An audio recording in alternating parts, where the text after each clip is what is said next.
It's the Opperman Report.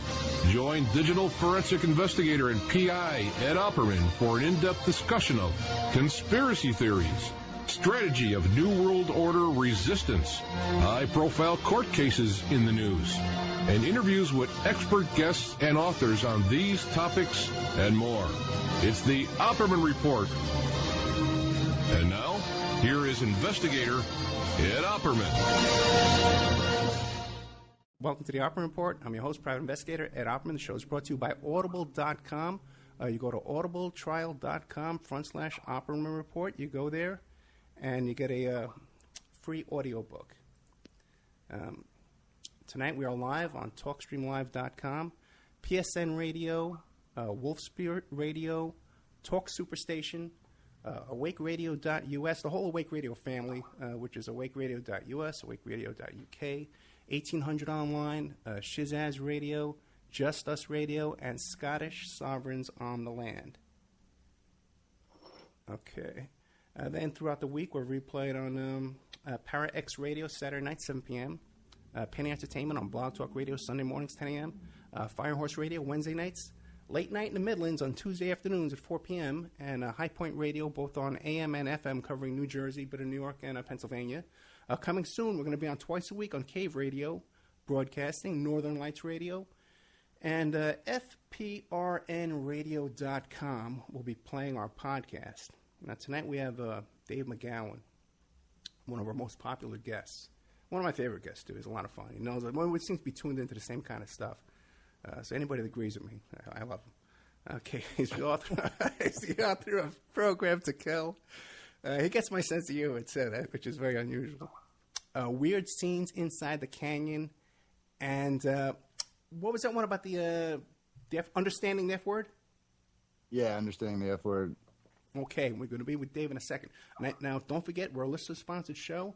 You can help support the show by donating. You go to OppermanReport.com and look for the donate button. Or you can reach out to us at OppermanReport@gmail.com and send us a PayPal donation. Okay, because we seriously need your donations. We have a lot of opportunities, a lot of shows that could be doing. We're really plugged in with people on the Jeffrey McDonald case, with Catherine McDonald. We're going to be talking to Jeff from prison. We're going to be talking to Alan Dershowitz and Barry Scheck on that case, and Cyril Wecht. And so we're really plugged into that case. I'm doing a show about Ted Gunderson, with people he lived with. We're going to have a whole bunch of guests on that show. These are going to be taped, produced shows we want to put together, but we can't do this without money. So we need your funds. We need your donations. You can also sponsor the show if you want to place an ad on the show. So contact me at OppermanReport@gmail.com. We'll talk about placing an ad on the show. Okay, let's see what else here. Okay, coming up, we just did a show with Daniel Estelan about the Bilderbergers.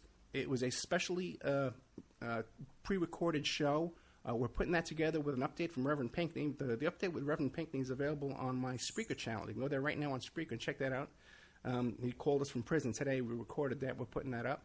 And next week we have a police officer from New York named Ike who does a crime scene tour in New York City, and we're going to be talking to him.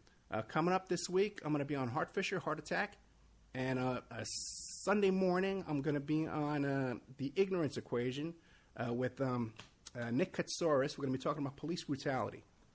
But enough of that, because we got a really big guest, Dave McGowan. Dave, are you there? I am indeed. Dude, man, it's good to hear from you. Good to be here. I'm getting some, I was getting some strange audio anomalies on my end here, but it seems to have cleared up now. I don't know if you guys are catching that on your end. Yeah, I had that at the beginning, too. That was really unusual. I don't know what it was, but I think we're cool now. Okay. So, now, Dave, we invited you on to talk about the Moon Landing Hoax. I know you've done a lot of research on it. I have indeed, yeah. I'm really curious to know, though, before we launch into that, given that, as a private investigator, I know you've worked a lot of criminal cases, probably, alongside both defense attorneys and prosecutors. And I'm just curious to know if you have followed at all the first couple of days of this Boston bombing fiasco of a trial and what your take is on that. Well, you know what? The only following I've done is I've read your post that you wrote today, outlining, really? outlining what you thought about it, and I think you're on target, man. It's one of the weirdest things I've ever seen, and you're right. I mean, I was just absolutely stunned that his defense attorney. Well, actually, not, because there's other examples of that in my writing. Other cases, similar cases that have been that it's also happened where the defense attorney leads off her opening statements by declaring her client guilty.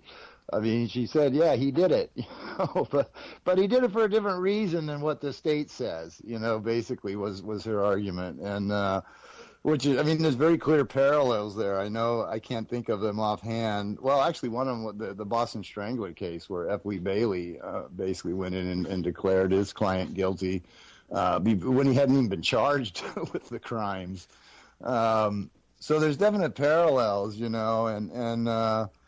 what are the odds that this gal who's defending him also just happened to be on the defense team of Eric Rudolph and Buford Furo, the Jewish center shooter, and Jared Lee Lochner, the Arizona shooter, and Zacharias Moussaoui, or however you pronounce his name, and what are the odds that this same gal just seems to pop up all over the country at these high-profile, rather questionable, criminal trials, and the first thing she does is basically sell out her client and declare him guilty right off the bat, and the testimony is just extraordinary. I mean, it's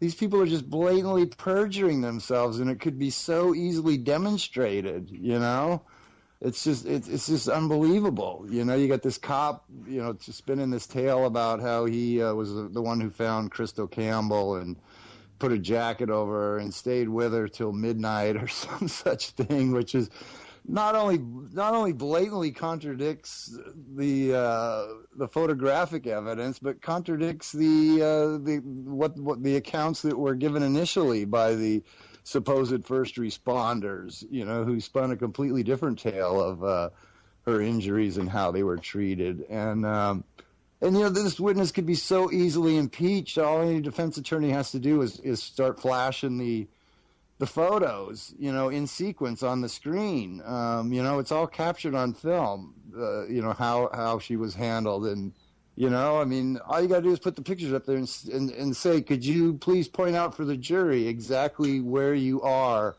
in these images, Show us where are you here where Crystal Campbell's body is, where exactly when did you put the jacket over her, and where are you in this picture of her body being wheeled out of the scene, it's so the guy is just blatantly lying, and it could be easily demonstrated by any defense attorney worth his salt that the guy is just blatantly perjuring himself, and yet and he's not the only one by any stretch of the imagination. As far as I can tell, every witness they've called is. I'm just wondering when's Carlos Arredondo is going to take the stand to spin some crazy tale of his, And yeah, it's unbelievable that something like that could be taking place in the America that we all know and love. It's extraordinary. This is the America we know. That's the problem. But if you would think, though, if there was ever a case where you could try and raise some reasonable doubt,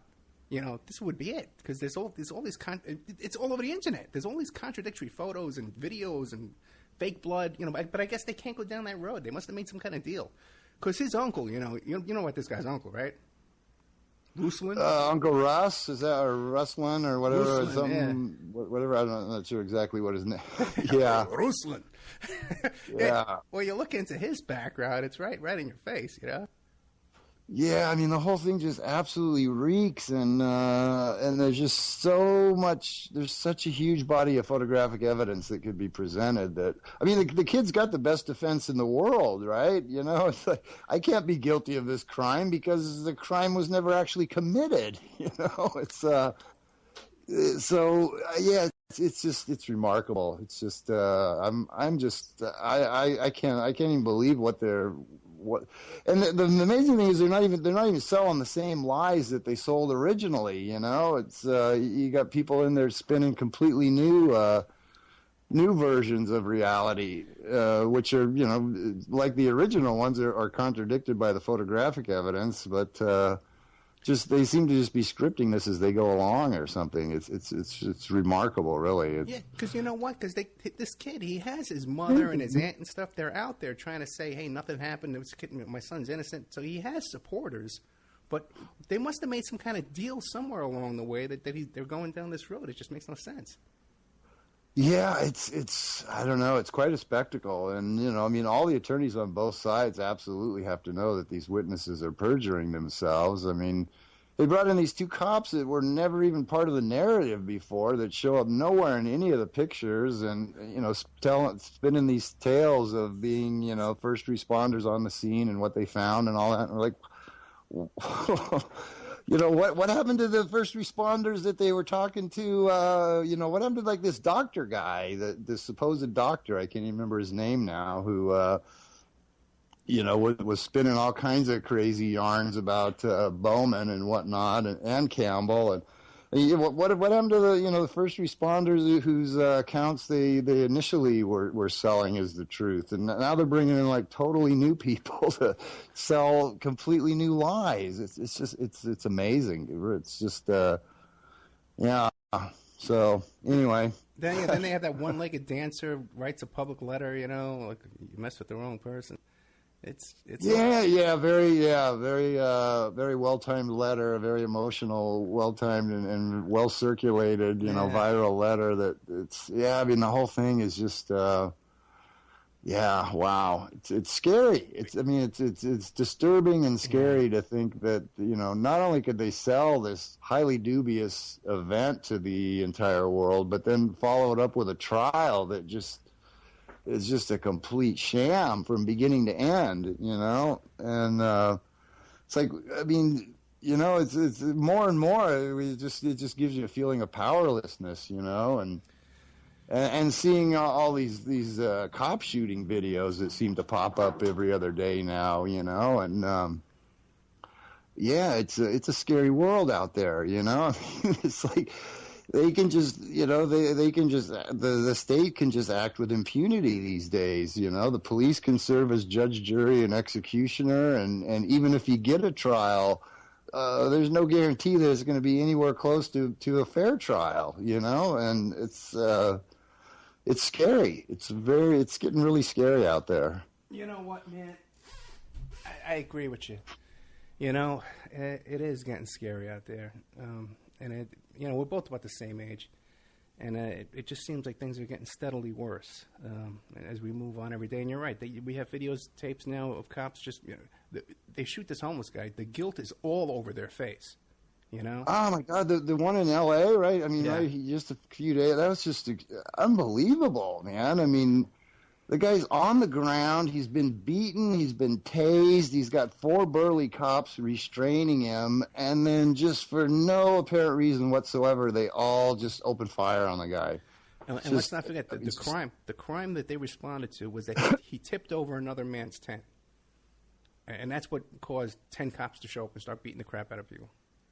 Yeah, it's just it was unbelievable. And then yesterday there was another one that's barely made the news yet, where the guy's like pulled up to some suspect and cop didn't even get out of his car. He just opens fire through the window of his car and just shoots the guy dead for no apparent reason. You know, unarmed.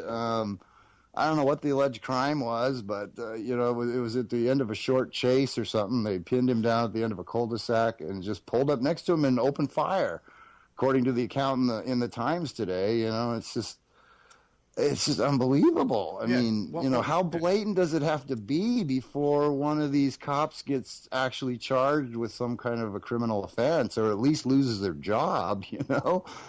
Yeah, well, just 10 years ago, if they shot someone unarmed, you know, that was something to be outraged about. But now, unarmed means nothing. It means nothing if they're shooting unarmed people anymore, because half of the shooting are unarmed. You know, all they have to do is say, "Well, you reached for my gun. Yeah. You he reached for my gun, and that's it. That's all. It seems to be all they have to say. He reached for the officer's gun. He was grabbing at the officer's gun. And that's justification. Yeah. Whether it's even true or not. That seems to be the go-to scenario now that they. So, yeah, I don't know, man. It's. Yeah, I mean, I think they claim that, and the gal, where was it? The teenage girl, she was like 16 years old or something, sitting in a car with her friends, and the cops pulled up and just opened fire on her through the driver's side window, just shot her to pieces, sitting in the driver's seat of her car. And I think that on that one they claimed that she was going for the gun, which was like contradicted by the circumstances and by the witnesses. But that seems to be all they have to say, and it all gets swept under the rug. The people will get out there and protest for a week or so, and then something else happens, and everyone moves on. Yeah. And I saw your post. You were saying that maybe they're doing this to desensitize us, and to make us frightened. Maybe they are. We don't, you know what I mean? Yeah. Maybe, I mean, it's, it's got to have a certain chilling effect on people to see that, this going on, how commonplace it's become, and how blatant it can be, and yet still, the cops are backed by the department, and no charges are filed, and, And a lot of people support them. There's never, A lot of people. And the other cops around the country see that too, I mean, they're seeing that they can get away with anything.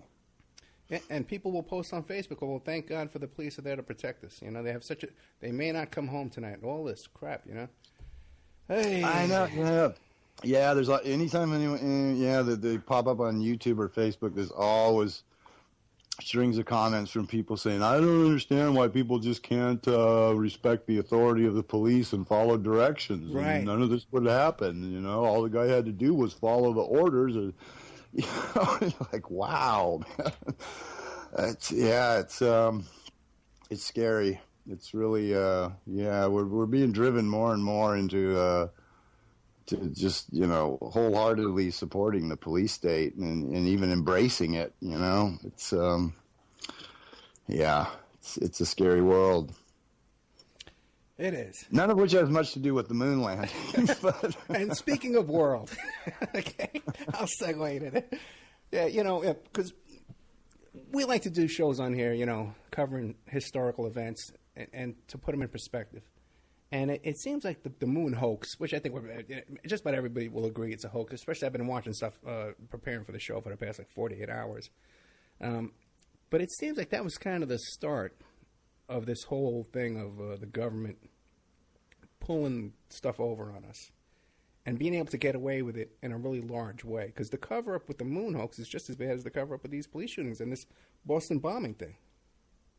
Yeah, it is pretty extraordinary that they were able to pull such a massive hoax, at such an early stage, technologically speaking.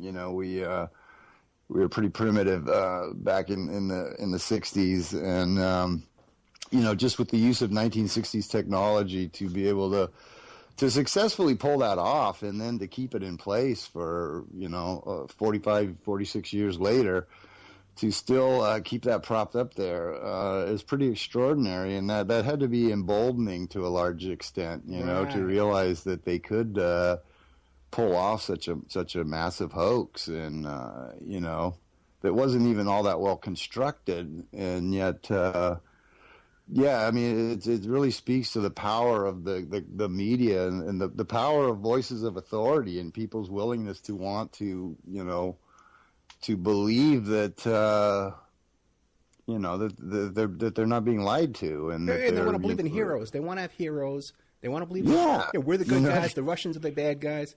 And meanwhile, NASA was run by a bunch of Nazis, and Jack Parsons, this Satan worshipping occultist. But people don't want to believe that either. Oh, forget it. Of course not. They want to keep. They want to keep their sanitized view of America, and and this great accomplishment that we made in the 60s, which is just one of many great accomplishments, and people want to believe, you know. I mean, we're indoctrinated from birth to believe that we live in this exceptional society that's just, you know, light years beyond any other civilization that has ever existed. You know, we're just better in every way, you know, and people want to believe that, you know. They really want to believe that we are the special ones, you know, and that our leaders mean well, and, you know, that the media and academia and the legal community and everyone else isn't just blatantly lying to them. You know, it's funny too, because as soon as you go to Europe the first time, or South America, you meet people from other countries, and they just got that smile on their face, like, "Hey, dude, you're such a fool. You know, you believe you Americans think, you know, you're the center of the universe, you know." Yeah, we think that we're the most well informed because we honestly believe that we have the freest, the most independent media apparatus that's ever existed, you know, and we routinely demonize, you know, the media in you know, countries that are in opposition to us, you know, and praise our own.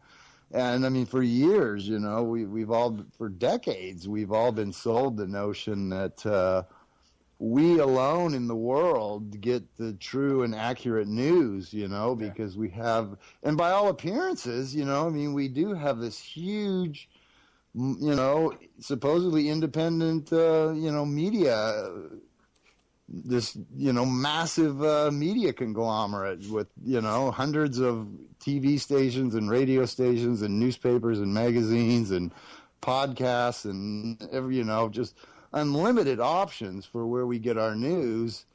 And, you know, so it certainly appears that we do, in fact, have, you know, unlimited choices and you know, access to, you know, truthful, you know, unfiltered news stories. But, you know, the reality is something very much different. But again, that's something that people don't really want to believe, don't really want to accept.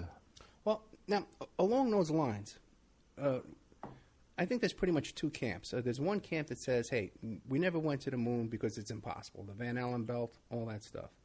And then there's the other side that says, well, we have these secret space programs, and we've been to the moon way back in the 50s. Where do you fall in on that? We can't do it, it's impossible, or we have a secret space program? I think it's we can't do it, you know, and yeah, I think there's actually probably more than two camps, you know. There's one camp that says that we've never done it and it probably can't be done. There's another camp that says that the early missions were faked because we weren't ready yet and we wanted to make a show of beating Russia there, but that the later missions were successful.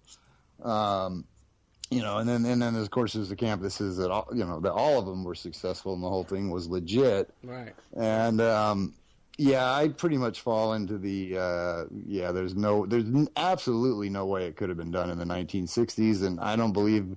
Well, NASA has acknowledged that it can't be done today, and whether it can ever be done, whether it's within the realm of what we as humans are even capable of, is highly questionable.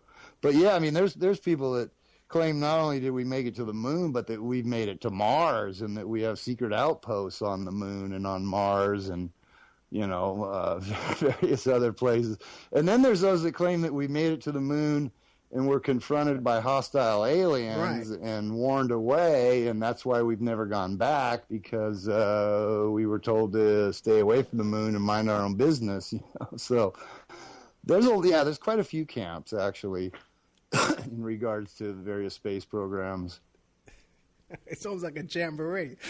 So many camps. Oh, my God. Okay, so then lay out your case, man. Okay, we can't do it because it was impossible. So give us an idea. Give us some clues and hints and stuff. Well, you know, one of the most amazing things about it to me is that if you really read between the lines of various NASA press releases and releases from their various contractors, they've basically acknowledged numerous times that we that we haven't been to the moon. You know, not in so many words, but they'll talk about, you know, a return mission and what it will require. And, at various times they have said that, before we can, quote unquote, go back to the moon, we have to develop a new spacesuit material, because none of the materials that we currently have would withstand the environmental extremes on the moon, the temperature fluctuations and whatnot. And, yet supposedly we had a material that worked perfectly fine in 1969, so there's a huge, there's a huge problem there. Yeah, you're right, because the temperature, the heat on the moon gets up to 250 degrees, which is boiling water. We don't have any suits on Earth we can put on and jump in boiling water. We don't have them.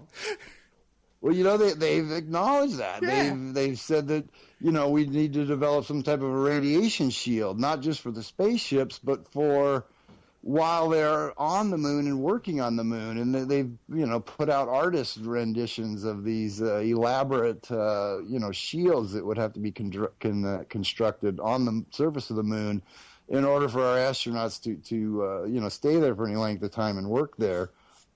And, we didn't have any of that in 1969, but now we need it, and they say, if we were to send back a rover now, it would have to be launched in a separate launch vehicle, it would require a completely separate launch, whereas in 1969, we had no problem stowing 3 astronauts in a dune buggy on the, the landing craft. And, they've talked about problems with re-entry that have to be worked out. They've talked about how the lunar dust would be a huge problem, and that they'd have to develop all new technology to maintain a completely dust-free environment inside the landing vehicle. They've talked about these special ports where the astronauts would actually pass sort of where the suits would dock to the outside of the craft with these special portals where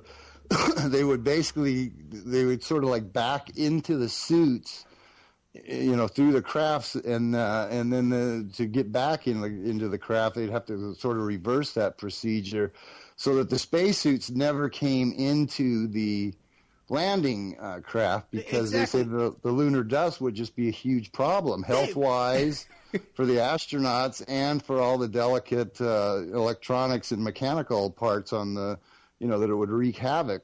And yet you had these guys going out in dune buggies kicking up whole rooster tails full of dust, in these videos, and then tromping back into the landing vehicle just literally covered with dust. And then you go into zero gravity. That dust is going to be everywhere. Thick in the air, in your eyes. It's going to be in your eyes. There's no way you can. That thing is going to be like a snow globe full. Right. And they've acknowledged that. Right. They've acknowledged that would happen now, but apparently in 1969 there was a different laws of physics involved or something, because we had no problem, and. So, there's a whole list of these specific problems that NASA has identified that are now problems, but that we had apparently had easy solutions for in 1969. And yet now, with almost 50 years of technological advancement under our belts, we're saying that we don't have the technology for it, So there's obviously a huge disconnect there. Yeah, it is just so hysterical. Some of these, and like you said, even when I was a kid, the thing with the lunar rover thing, even I could see then when I was 10 years old, I could say, well, how'd they get that thing in and out? How'd they? Yeah, I know, because the first missions they could barely get the 2 astronauts in there. These things were supposed to be, just designed for just a bare minimum of space, enough to hold 2 astronauts. It couldn't even hold the 3rd astronaut. He had to stay up in the command module while the other 2 went down and did their thing. And yet, after the first few flights, all of a sudden, with no changes whatsoever to the launch vehicle or the landing craft, all of a sudden they had dune buggies on board. Wait, and those things cost $60 million a piece. These full-size dune buggies that just miraculously made it to the moon, like stowed in the astronauts, carry-on bags or something. It's just, it was just remarkable. And I mean, my interpretation of that is that, they needed to add a little more excitement. It was getting kind of boring. It wasn't holding the people's attention anymore. After the first one, the first couple were very exciting, and the entire country was glued to their TV screen because this was something that nobody had ever seen before. Obviously, this was just amazing. And watching on your little grainy black and white TVs as Neil Armstrong takes his very first step on the moon, 250,000 miles away, and I mean, everybody was just holding their breath, are they going to make it back? Are they, so it really captured the country's attention for the first few flights. And then it just kind of got routine because it just seemed too easy, there were no problems. Everything just seemed to run like clockwork. And so I believe that's why they started introducing other elements like the tragic Apollo 13 that, was supposedly bouncing around out in space for days, and the whole country was holding their breath, hoping and praying that our brave astronauts would make it back, and then they introduced the dune buggies. Okay, they had to spice it up. I want to get to that when we get back. The show was getting boring. Because we got to take a commercial break. Okay, my friend. We're here with Dave McGowan, the author of Weird Scenes Inside the Canyon, Program to Kill, and Understanding the F Word. Okay, I'm going to have links to all these books on my blog, The Opperman Report. We'll be right back after these messages. If you're looking for essential oils, stop by and check out Essentially Tammy on Facebook. She is Young Living Essential Oils Independent Distributor. These 100% therapeutic grade oils help support the body's natural functions. You can click on her website posted on Essentially Tammy, that's T-A-M-I, to see the current deals and check out the benefits of oils such as frankincense, joy, valor, lemon, thieves, panaway, and many more. Email Jocotami, that's Jocatami, @yahoo.com, or call 352-239-8546. That's 352-239-8546.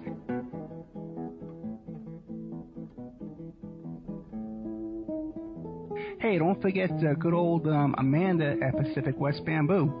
Pacific West Bamboo, 503-839-8126. You can reach her at demroots@oppermail.com. Pacific West Bamboo, your number one source for timber, construction, and craft-grade bamboo poles, plants, products, and more. They specialize in eco-friendly reclaimed wood products for the home and garden. They're located in Portland, Oregon, servicing the Northwest for over 10 years. They can be reached at 503-839-8126. That's 503-839-8126. Her Facebook page is Pacific West Bamboo. They can and do ship nationwide, and they're currently getting a new line of bamboo flooring, veneers, and laminates made from Guadawa bamboo, one of the world's strongest bamboos, grown and produced and manufactured in Central America using only economically and environmentally friendly practices and standards.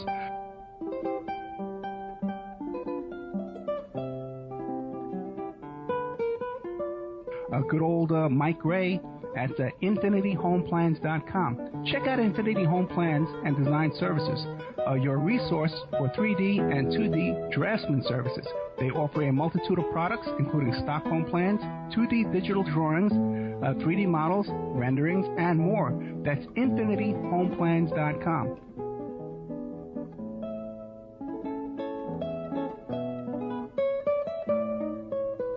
Hey, don't forget emailrevealer.com. That's my website, emailrevealer.com. And we offer all different kinds of services. Current place of employment locate. Let's say you're trying to locate where your ex-husband or your ex-wife is working so you can collect on child support. You contact us, we can locate their place of employment for you and help you collect on that child support. Let's say you think that your husband or your wife is cheating on you. Give us their email address and we can trace it back to online dating websites and dating services. So we have a multitude of services on emailrevealer.com.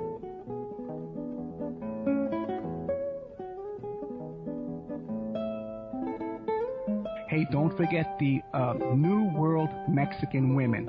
Okay, and I just Google New World Mexican Women. You can find their book where they first describe their love letters to their men and their sons and their uncles and their brothers who have traveled from South America to North America to work as migrant workers. But the women down in this town, they're in Guerrero, Mexico, they want their men to come back. So they've written these beautiful love letters, and they've put them all in this beautiful coffee table book. First, the letters are written in Spanish, handwritten. You can see pictures of the people writing the books. And then it comes on after that, and it's typewritten in English. And then also, too, the second half of the book is teaching you how to make authentic Mexican jewelry from these New World Mexican women. You can find their book on lulu.com. It's only $19, or you can download the digital edition for free. That's New World Mexican Women, and it's a two-part book where first part is the love letters, and the second part is the making the handmade jewelry, the authentic Mexican jewelry. But you can also contact them too as well if you want to get a deal on wholesale jewelry from Mexico from these women. Okay, welcome back to the Opperman Report. I am your host, Private Investigator Ed Opperman. The show is brought to you by Audible.com. Go to audibletrial.com, get a free audio book. We got with us tonight Dave McGowan, author of Weird Scenes Inside the Canyon, Understanding the F Word, and Program to Kill. 3 great books that I definitely recommend. There's a whole bunch of Facebook pages dedicated to his work and research. I would encourage everybody to just look that up. Look up Weird Scenes Inside the Canyon. Look up Dave McGowan. And there's a whole bunch of groups that Dave never visits, okay? But we all hang out in there and talk about Dave and talk about his work and like-minded people. And we have some really good discussions in there. I'm in there almost every day. But Dave researches a lot of stuff, and one of these topics is the Moon Landing Hoax. Now, Dave, what came first, the Gus Grissom murder or the Apollo 13 event? Gus Grissom. He was one of the 3 that were killed in the the test, the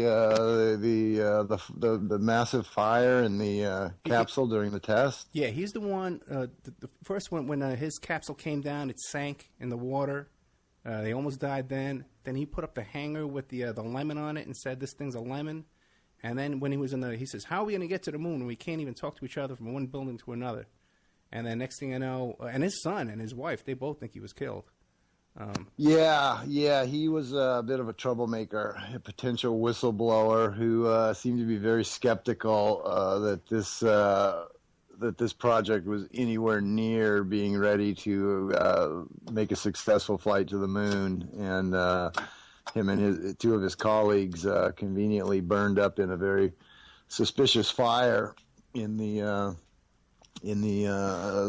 test capsule. That was I don't remember what the cause of it was. Was it too much oxygen in the cabin or some such thing? And they were conveniently silenced. I believe they were supposed to be they could very well have been the first crew, and their names would have been as well known to us now as like Buzz Aldrin and Neil Armstrong had they played along, but instead they ended up dead and are long forgotten, other than to some of us conspiracy theorists. And then there was also the inspector, the guy who had written up a lengthy report that was apparently very critical of the program, and he turned up dead as well, and his report disappeared and was never to be seen again, from what I recall. So there were a few suspicious deaths before the first supposedly successful Apollo mission ever got off the ground. And there was a lot of people quit too, right after the first landing. They quit the program. Von Braun quit. That I wasn't really aware of. I did not know that. And you know what, Von Braun, because I did a lot of research this week. This guy was a serious Nazi, man.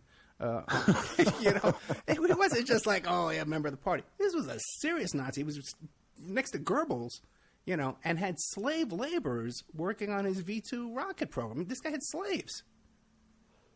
Yeah, some of these people had a seriously questionable background. The only one who was really well known by the public was Werner von Braun, who was given a spit shine and put out there for public consumption, and endorsed by Walt Disney and whatnot, and basically sold to the American people as something much different than what he actually was. But he wasn't even the worst of the lot. There was some really hardcore, hardcore serious Nazis, that ran like the underground slave labor camps that were pumping out munitions at the cost of their workers' lives. Literally they would work them slave labor that they would literally work till they dropped dead. Yeah, and it's interesting how we were talking about Gus Grissom, how when they did that movie, The Right Stuff, they made him out to be kind of a clown, and he was kind of a screw up. He screwed the pooch. That's what they kept saying in the movie, And then for the Apollo 13 movie, who did they roll out? Tom Hanks. He's not a suspicious character, is he? Yeah, good old Tom Hanks, good old beloved Tom Hanks. He's just got that, that squeaky clean, all-American, wholesome image. He certainly wouldn't. He certainly couldn't be, selling us anything other than the truth, right? Ron Howard's involved in that. Yeah, Ron Howard. Yeah. We grew up with Ron Howard, for crying out loud. Yeah. On the Andy Griffith Show. We've known Ronnie since he was a little kid. That's so right. he's almost like family, right? Paw. So yeah, it's right, Paul. And then Kevin Bacon, right? Kevin Bacon. He's a trustable guy, right? Oh, yeah. Well, I've for years, people have told me that I resemble Kevin. I get that a lot. Not as much lately. I guess we've grown apart as we've gotten older. But I used to get it a lot. People say, hey, you look a lot like Kevin Bacon. Okay, if you say so. Yeah, Kevin Bacon is apparently my doppelganger. We're about the same age, like same height, weight, build. And but not as much so anymore. But yeah, yet again another great all-American guy, and it's these people are as American as apple pie. So why question what they're selling us, right? Yeah, even when it's so completely ludicrous, Hey, what do you think of the Stanley Kubrick theory? I don't know what to make of that. It's certainly credible, I know there's a lot of people that promote it, and it's not at all beyond the realm of possibility. And of course, he was working with those same kind of special effects in those days with the 2001: Space Odyssey, very groundbreaking film at the time, and. It's not at all beyond. There's there's a picture of him like in England walking with some NASA people, and he apparently was consulted and whatnot, and it's not at all beyond the realm of possibility. I haven't seen any hard and fast evidence where I would say absolutely he was directly involved, but it certainly can't be ruled out. And he obviously had some concerns later on in life because he moved to a home that had a moat around it. Yeah, and I mean his movies have been analyzed to pieces, for symbolism, especially The Shining, and and then there's a whole controversy over the Eyes Wide Shut, and was he making a movie that was going to spill the beans, and then he got offed, and it ended up being re-edited by. Who was it? Spielberg or something? I don't even remember who re-edited it.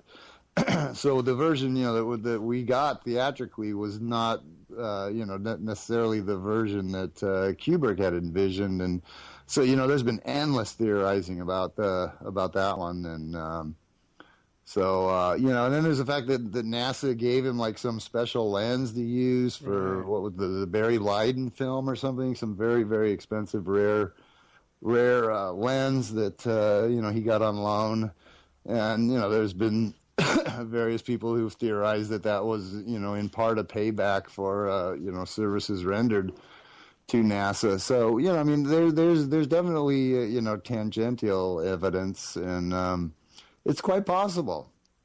And it seems like he's the one, too, that planted the notion in our mind that when astronauts are walking around in space, that they walk around in slow motion. Yeah, well, yeah, to some degree. Because stop and think. Why would they be in slow motion in space? Wouldn't they be faster? I would think so. Yeah. I mean, with zero, I mean, you should, I mean, zipping you should around. be able to jump higher, run faster, I mean, I would think, but hey. There's no logical explanation why they walk in slow motion in space. It's not underwater. Yeah, I know. I mean, where's the resistance coming from? There's no atmosphere. There's very little gravity. So what is the resistance that's slowing their movements? What makes sense. It doesn't make sense. But, until you saw 2001. I mean, I'm not a physicist or whatever. So maybe there's some logical scientific explanation for it, but not that I've seen or heard. It just seems to be just accepted that that's the way it should be. I know. Hey, are you familiar with the whole story about how they beamed the signals to Australia first and then to the United States? Yeah. Did you know about the Coke bottle? Which is pretty remarkable. Pretty remarkable technology for the 60s, really. That, I mean, we could beam a live TV signal 250,000 miles back home, without a glitch. That's, I mean, I can't even, they can't even, I can't even hold a cell phone call nowadays to somebody around the block. But, in those days, they had much better technology, apparently.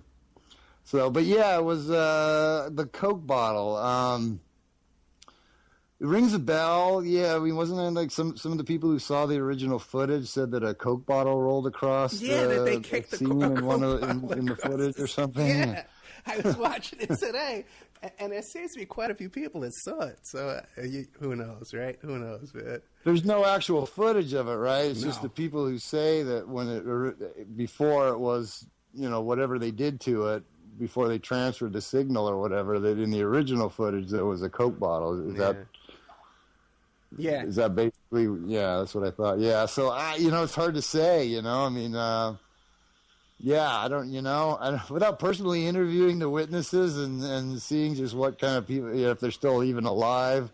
I don't know. It's hard to say. I mean, it's possible that they did, and I don't know. Maybe Coke was already established on the moon. Yeah, there you go. Right. They've got some marketing savvy. They're all over the world. So why not conquer the moon, right? Yeah, I know.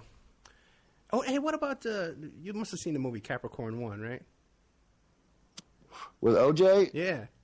Where that's where it's been a long time. That's where they like fake a mission to Mars. Is that what it is? It was supposed to be the moon, but they changed it to Mars. Oh, really? Yeah, for the movie they changed it to Mars, and but that's the same. It's the same story, Yeah, isn't there? There's also a scene in like one of the James Bond films. Is that a sequence where they chase the guy through a set where they're filming a fake moonwalk or something like that? Which, yes, in Diamonds Are Forever. Okay. Is that where it is? Yeah, that's another one that people have pointed out as being, a tip of the hat to the, basically the powers that be saying, yeah, we faked it, so what? What are you going to do about it? Wait a second. You're right, and that's funny, too, because when James Bond, Sean Connery is, when he's making his escape through this lunar set, the astronauts are trying to stop him, but they're going in slow motion while he's going at normal speed. That one I've never actually seen. I'm not a huge James Bond fan, but I'd probably watch it sometime just for that scene. Is it the beginning of the movie? I don't know. Yeah. I just caught it on YouTube today when I was watching all the videos about but it is hysterical with the because it's an Area 51. Obviously, they talk about like a base in the middle of Nevada, and the astronauts were here in Las Vegas. They were here. They were at UNLV, They were here for a long time, so there's definitely possibilities that this was filmed in Nevada at Area 51. Yeah, people ask me all the time, where do you think these were it was actually filmed at? I'm like, who knows? I mean, it's could be any nondescript remote location. I mean, there's plenty to choose from. Who knows? But that's certainly one possibility that's been mentioned frequently, is that it was filmed on or around Area 51, which is obviously a very tightly controlled base where not likely that any prying eyes would see what was going on. So definitely a possibility. Yeah, especially at the time, because no one knew about Area 51 back in those days, and it would be inconceivable to even drive out there or travel out in that direction. There would be just no reason to. Yeah. So, yeah, it's quite possible. So now, one thing, though, that the skeptics to this topic, they always bring up is that laser thing. That they said, well, no, we know it's there because you can go to Texas, and they do it all the time. They shoot this laser against this reflector they left on the moon, and it comes back. And even these astronauts bring it up all the time, too. So what do you think about that? Well, there's several possibilities. There were reports out even before the Apollo landings that they were doing these same types of things with no devices on the moon. That the surface of the moon itself was reflective enough that they could do what they're doing, which is basically like get a precise measurement, I believe it is, from here to the moon based on how much time the signal takes to bounce back or whatever it is. So, one possibility is that that there never have been any reflectors there, and they're just bouncing off of, various natural features of the surface of the moon itself. Another possibility is that they were placed there remotely by unmanned craft. Russia claimed to have placed several of them robotically back in that era. So, it's possible that because I've never said that unmanned craft can't get to the moon. I just don't think that it's within that it's humanly possible to get there, but certainly probably possible to get spacecraft there. So they could have been placed robotically. So that's another possibility. I question whether that we even had the technology to do that back in those days. I mean, these are tiny little targets, like the size of like a computer monitor or something, Right. They were placed 250,000 miles away. I don't know if people really understand how, what kind of distance that is that we're talking between here and the moon. And if you're a photographer, if you've ever used a really long telephoto lens, or if you're a hunter that's used a scope, that even from relatively short distances, even a tiny little bit of motion will completely throw off, what you're viewing. It doesn't take much at all, and the farther away it is, of course, the more that's amplified. And I really find it very hard to believe that in the 1960s we had lasers or whatever that were accurate enough and stationary enough that could be, kept still enough, basically, to focus on a target that tiny, that far away. That just seems... I don't know. It just seems very, very hard for me to believe. So I'm inclined to believe that they're just basically bouncing it off of the surface of the moon itself, because I don't know that we have that. I mean, that would require a degree of accuracy that's just pretty astonishing, really. Yeah, because back then we didn't even have fax machines, we didn't have email, we didn't have cordless drills. People, the kids today don't understand that. If I try to tell my kid that, she doesn't understand. A pocket calculator that just like added, subtracted, multiplied, and divided was, a valuable commodity. That It's just, I mean, people, the technology, we had big, heavy rotary telephones, Yeah, my dad was an accountant. He had an adding machine that was this big, it was on a stand, this big giant thing, the size of, I don't even know, the size of I can't even think what, like a vacuum cleaner. Yeah. We had TVs with 13 channels and no remote control, know. Right, there was no remote control back in those days. And no VCRs, let alone DVRs, I mean, the technology back then, it was, I mean, it was like the dark ages compared to now. And you see how quickly this technology accelerates, once something's been developed, I mean, we went from cell phones to these incredibly, these big clunky original, mobile car phones to these, smartphones now that just are just amazing. I mean, just technological marvels, right? That not only serve as a phone, but as, anything else you want it to be. An adding machine, a still camera, a video camera, a TV, radio, I mean, just infinite. It serves infinite functions now. And, I mean, it hasn't taken that long to travel that arc, So, I mean, in the realm of space travel, you look at, the Apollo and 45 years have passed, and I mean, we should have technology that should make it just a piece of cake to get to the moon and back. Yeah, but nowadays, I mean, it should be something that consumer, that just rank and file people could do. I mean, they say that they've said that over the years, they were saying way back in like the 80s that the onboard computers on the Apollo flights had less computing power than a Sony Walkman, Right. And a Sony Walkman has like a millionth, the computing power of the phone that I'm holding in my hand right now, So I'm holding more technology in my hand by far than what supposedly sent our astronauts successly all the way to the moon and back multiple times. So I mean, it just doesn't add up. It really the whole thing just doesn't really seem to add up. Yeah, even the space shuttle with all its boosters and all that stuff. I got feedback. Who am I getting it from? You, Dave? Okay. I don't know, you were cutting out a little bit. Okay, yeah, I was getting some feedback. Okay, even the space shuttle with all its boosters and all its rockets and stuff like that has never gotten higher than 400 miles. Yeah, that's the thing that a lot of people don't understand, right, is what a huge leap it is from what we do now to what we supposedly did in the 60s. People look and say, well, what's the big deal?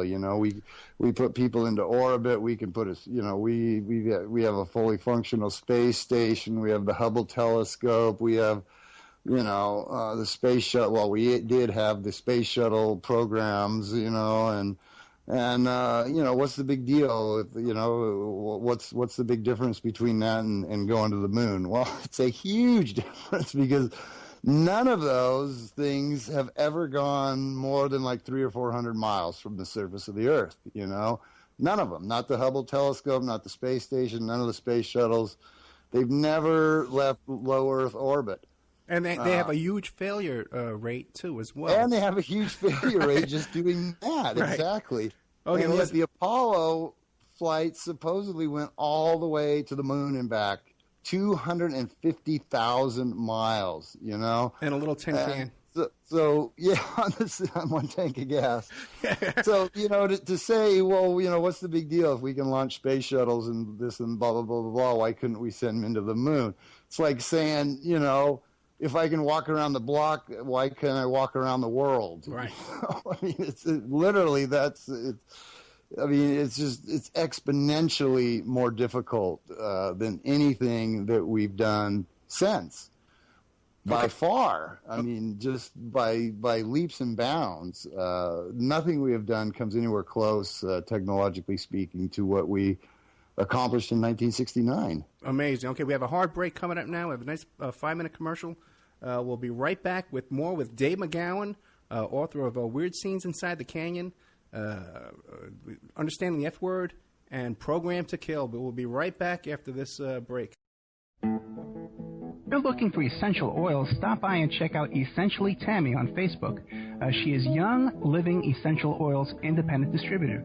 These 100% therapeutic grade oils help support the body's natural functions. You can click on her website posted on Essentially Tammy, that's T-A-M-I, to see the current deals and check out the benefits of oils such as frankincense, joy, valor, lemon, beads, panaway, and many more.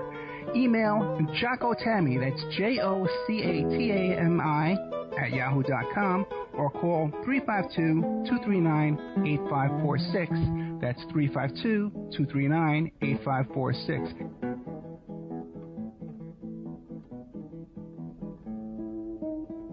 Hey, don't forget good old Amanda at Pacific West Bamboo. Pacific West Bamboo, 503-839-8126. You can reach her at demroots@oppermail.com. Pacific West Bamboo, your number one source for timber, construction, and craft-grade bamboo poles, plants, products, and more. They specialize in eco-friendly reclaimed wood products for the home and garden. They're located in Portland, Oregon, servicing the Northwest for over 10 years. They can be reached at 503-839-8126. That's 503-839-8126. Her Facebook page is Pacific West Bamboo. They can and do ship nationwide, and they're currently getting a new line of bamboo flooring, veneers, and laminates made from Guadawa bamboo, one of the world's strongest bamboos, grown and produced and manufactured in Central America using only economically and environmentally friendly practices and standards.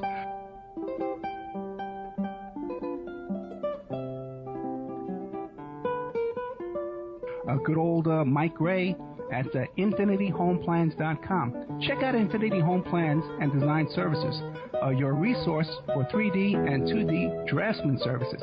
They offer a multitude of products, including stock home plans, 2D digital drawings, 3D models, renderings, and more. That's infinityhomeplans.com.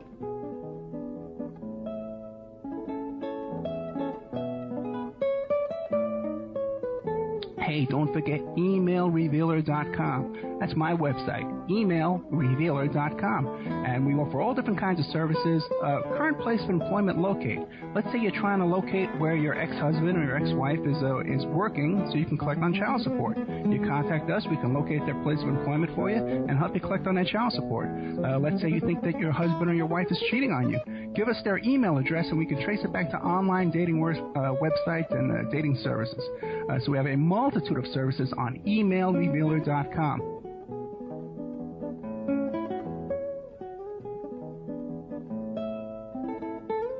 Hey, don't forget the New World Mexican Women. Okay, now you just Google New World Mexican Women. You can find their book where they first describe their love letters to their men and their sons and their uncles and their brothers who have traveled from South America to North America to work as migrant workers. But the women down in this town there in Guerrero, Mexico, they want their men to come back. So they've written these beautiful love letters and they've put them all in this beautiful coffee table book. First, the letters are written in Spanish, handwritten. You can see pictures of the people writing the books. And then it comes on after that, and it's typewritten in English. And then also, too, the second half of the book is teaching you how to make authentic Mexican jewelry from these New World Mexican Women. You can find their book on lulu.com. It's only $19, or you can download the digital edition for free. That's New World Mexican Women, and it's a two-part book where first part is the love letters, and the second part is the making the handmade jewelry, the authentic Mexican jewelry. But you can also contact them, too, as well, if you want to get a deal on wholesale jewelry from Mexico, from these women. Okay, welcome back to the Opperman Report. I am your host, Private Investigator, and Opperman. The show is brought to you by Audible.com. Go to audibletrial.com/Opperman Report. Get a free audio book and help support the show. And don't forget, too, we really need sponsors. We really need donations to keep the show running. You can go to OppermanReport.com. We're listener-sponsored. We survive on your support. You can click on the donate button over there. or you can just send a PayPal donation to oppermanreport@gmail.com. Also, like right now, we're like number 5 on TalkStream Live. We're ahead of Sean Hannity. We're beating Hannity. We're right behind Glenn Beck. We're right behind Michael Savage. So if you want to place an ad on here, a lot of people will hear your ad. Plus, it goes on YouTube and Spreaker and iHeartRadio forever. You know, but by the end of this year, we'll have over 1 million hits views on YouTube. So if you want to get your ad on there, you can get in on the ground floor, and a year from now, 1 million people will hear your, supposedly, however that works. But we're here with Dave McGowan, author of Weird Scenes Inside the Canyon, Understanding the F Word, which is Fascism, and Program to Kill. Dave, what do you think about these trips, these unmanned trips we're taking to Mars with this Mars rover and stuff like that? Do you buy that? It's pretty questionable, isn't it? Yeah, I don't know. And the asteroid one was the one where we supposedly landed some probe on some remote asteroid or some type thing. No, well, I think we actually sent Clint Eastwood up there and a couple of those guys that landed on the asteroid, didn't we? Yeah, I believe so. Yeah. I mean, one question that comes to mind is why? Why put so much effort and money and research into such a curious project of landing on this, random interplanetary body out there? And from what I remember, it took like years for the thing to get there, and just seems kind of unlikely that the thing would actually, perform properly for the amount of time that it would take to even get there before they even got to the landing and testing and whatnot. And I mean, wouldn't the technology be like already obsolete by the time That's true. Yeah. And I don't know. It just seems very questionable to me that. We can't build anything here, that stays here on Earth that operates properly for that amount of time. So what are the odds that we can launch it into space, into this largely unknown environment with no means of, doing any maintenance or repairs, and expect that years later the thing's still going to be performing properly? It's very questionable in my mind anyway. Yeah, and they had that Mars rover that was up there, then it stopped working, and then suddenly, it almost looked like it had been wiped with a Kleenex, like with a Windex. Yeah, what is going on with this? NASA's insane. And they lose stuff. They lose records, they lose photographs, whole archives of stuff. Well, that's another amazing thing, Yeah. For my entire life, well, not my entire life, because I was, 9, I think, when the first one supposedly successfully landed. But ever since then, it's been beaten into my head and into everybody else's that this was the single greatest technological achievement of the 20th century. Just this huge scientific landmark event, landing men on the moon. Nothing like that had ever been done before or since, and it was just this huge. The single greatest technological achievement of the 20th century.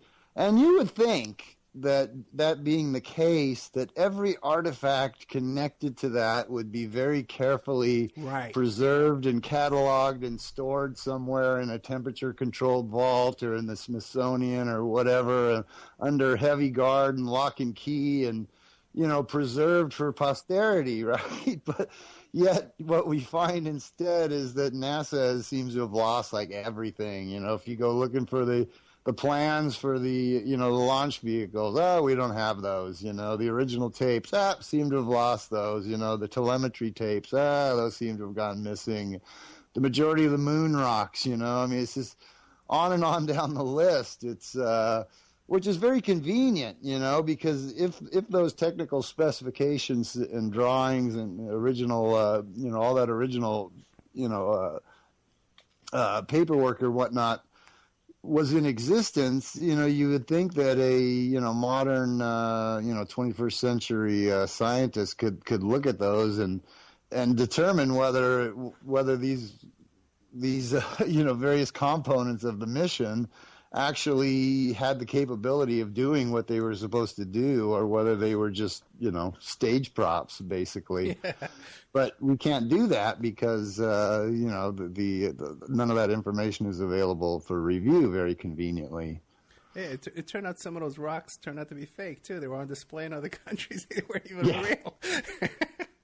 Yeah, a little embarrassing for NASA when their moon rocks turn out to be pieces of petrified wood. But they don't even blush. They don't blush, proudly man. Displayed for decades. Yeah. As moon rocks. There's not even an apology. There's no press conference. There's no investigation. There's nothing.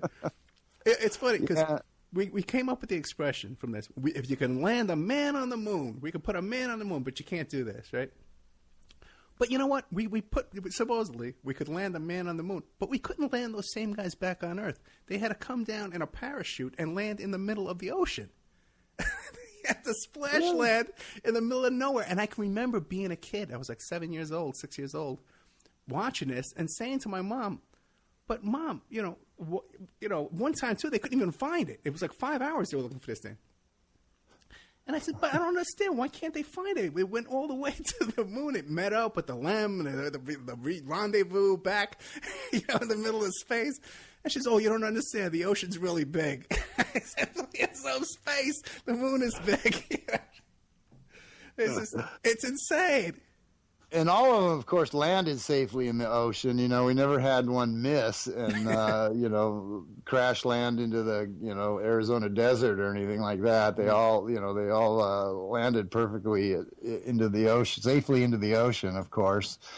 The safety record is just phenomenal, compared to what we have today. But, there were all kinds of amazing, technological achievements. We created this multi-stage rocket that could, shed parts as it went along. And, there were a lot of huge supposed, major milestones, major firsts that had never been done before, performing a docking maneuver in lunar orbit, and landing on the surface of the moon, taking back off from the surface of the moon, somehow rendezvousing with the command module and performing this docking maneuver in lunar orbit, nothing remotely like that had ever been done before or since. Right. It's never been done since.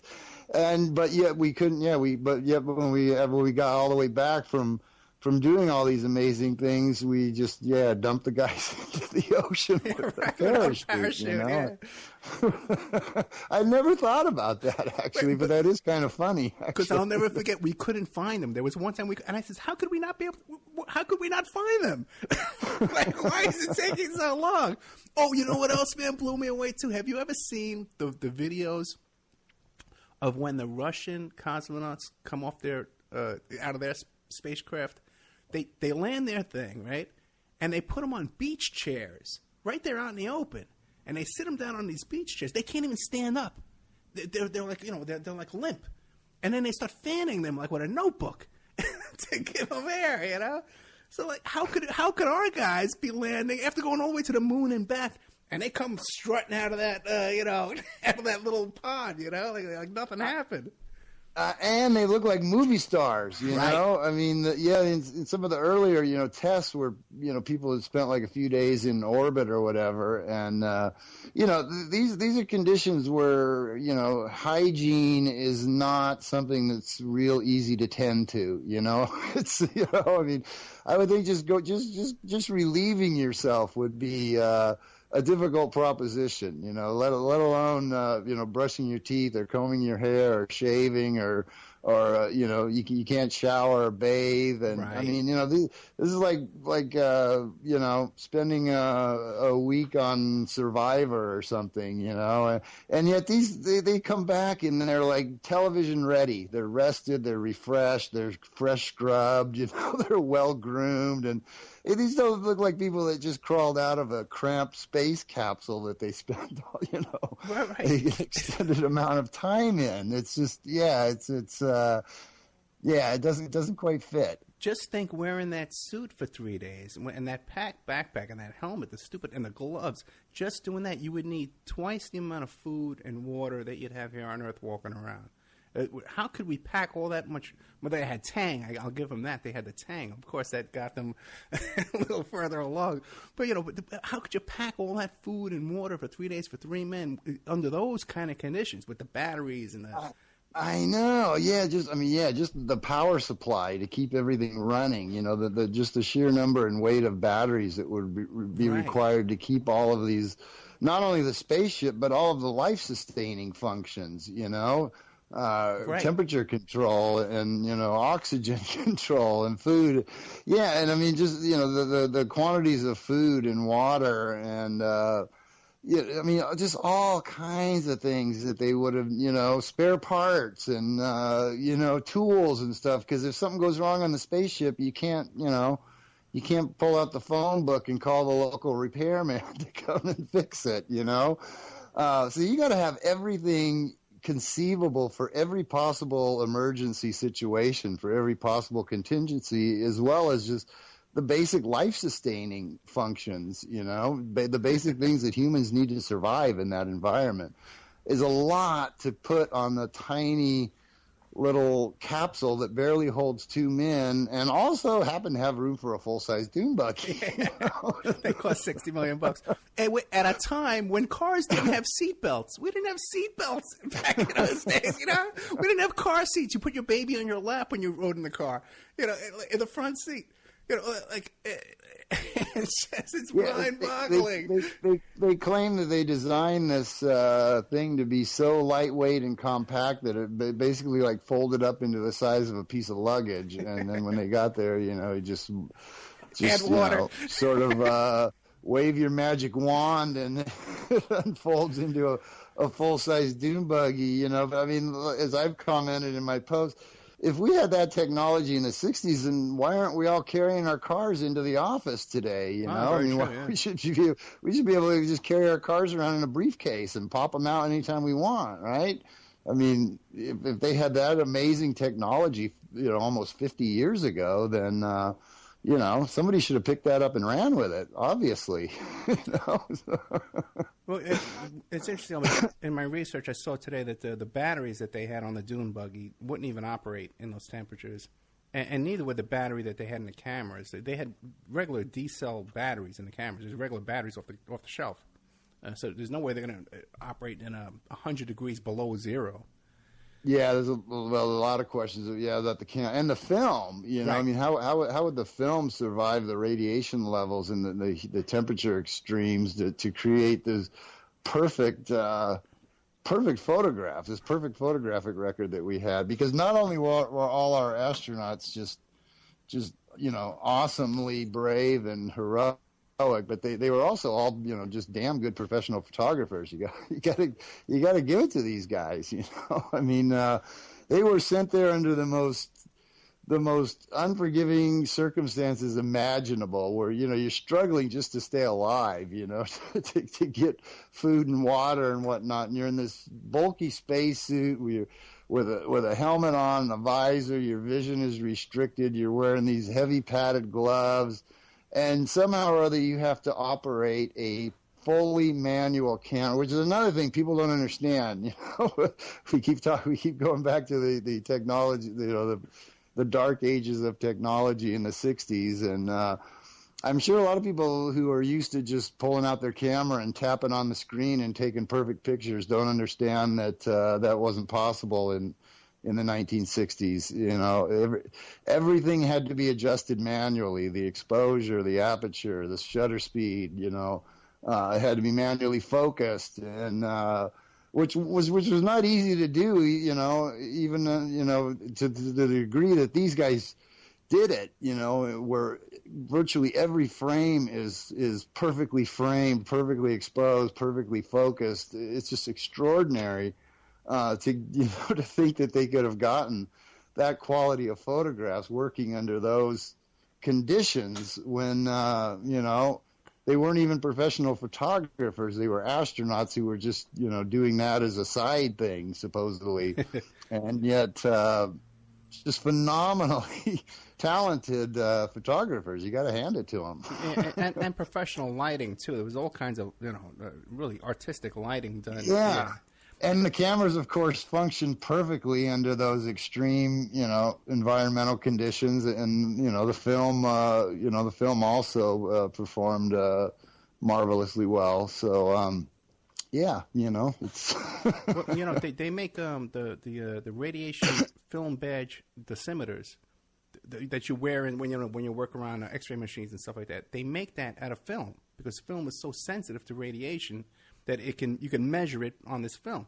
So that there's no way going through the Van Allen belt and then being on, with no atmosphere on the moon, all this kind of craziness, that this film would not be damaged along the way. These pictures would not have made it to the cover of Time magazine under any circumstances.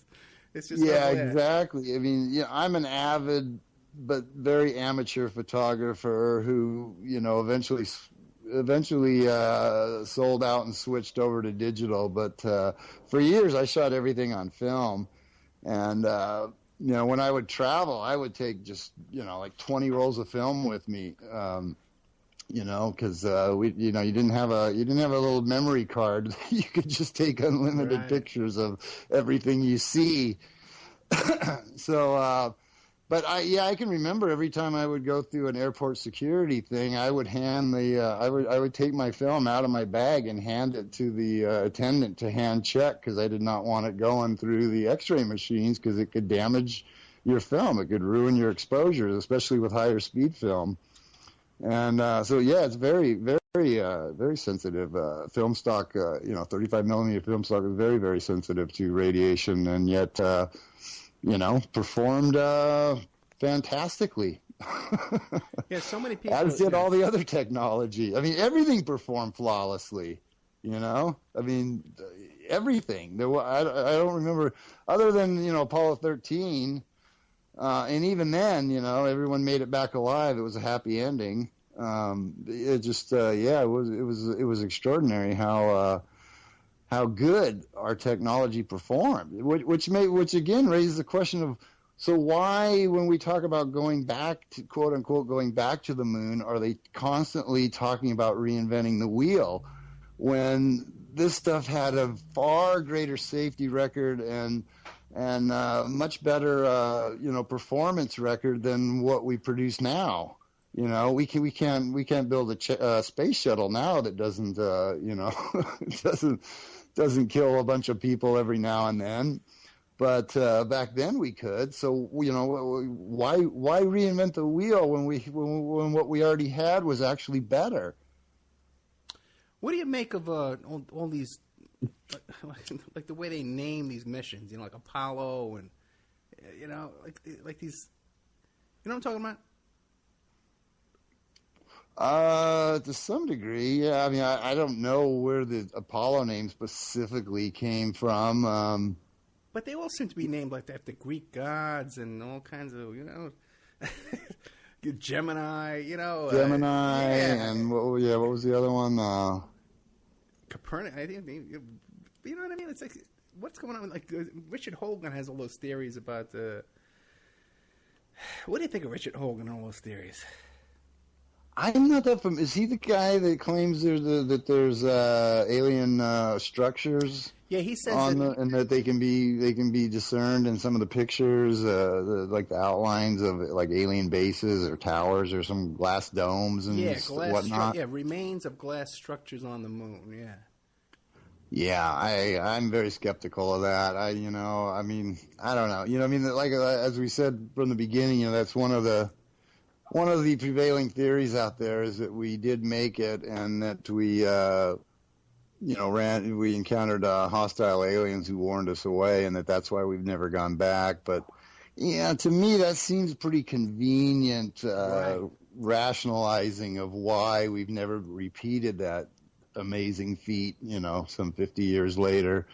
I'm not inclined to buy into that, but what do you think? Well, because it establishes the theory that we went there, Yeah, I mean, the base, at the root of the theory is acknowledgement that, we did go there. So, I mean, in essence, it ends up supporting the government story. I mean, it throws in the alien angle, but,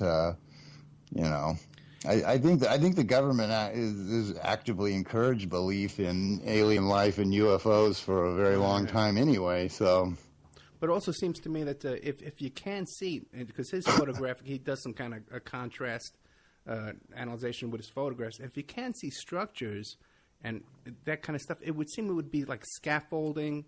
And parts of the lighting and stuff that would reflect. Yeah, lighting tower, camouflage light towers and stuff like that. Yeah, because if you've ever been on a TV set, they got scaffold, they got stuff all over the place. Fake backdrops. You know, I mean, people say, "Where was this filmed?" Well, you may never be able to identify where it was filmed because the backdrops may have been just a sheet, a screen of a very primitive.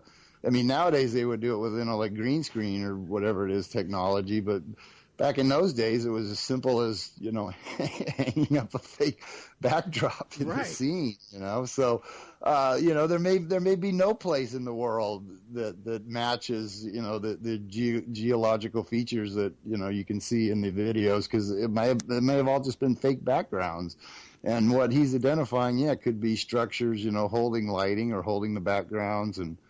Yeah, that sort of thing. Artifacts of the production, so to speak. It seems like a lot of the still photography is miniatures as well. Because some of it, the scale it's miniature because the scale to the background. They use the same mountains in the background over and over, but everything in the foreground just moved around. And guys who are real serious photographers have done a lot of real serious research on this. We're getting down to the last half hour. You know what? If you want to take some phone calls, you can call in at 702-605-4894, or you can Skype me at ed.opperman on Skype if you have questions for Dave McGowan. I know everybody complains that they always want to ask Dave questions. So tonight you have that opportunity. Let me see my notes here. It's so funny, though. This whole thing is just such a crazy story. Hey.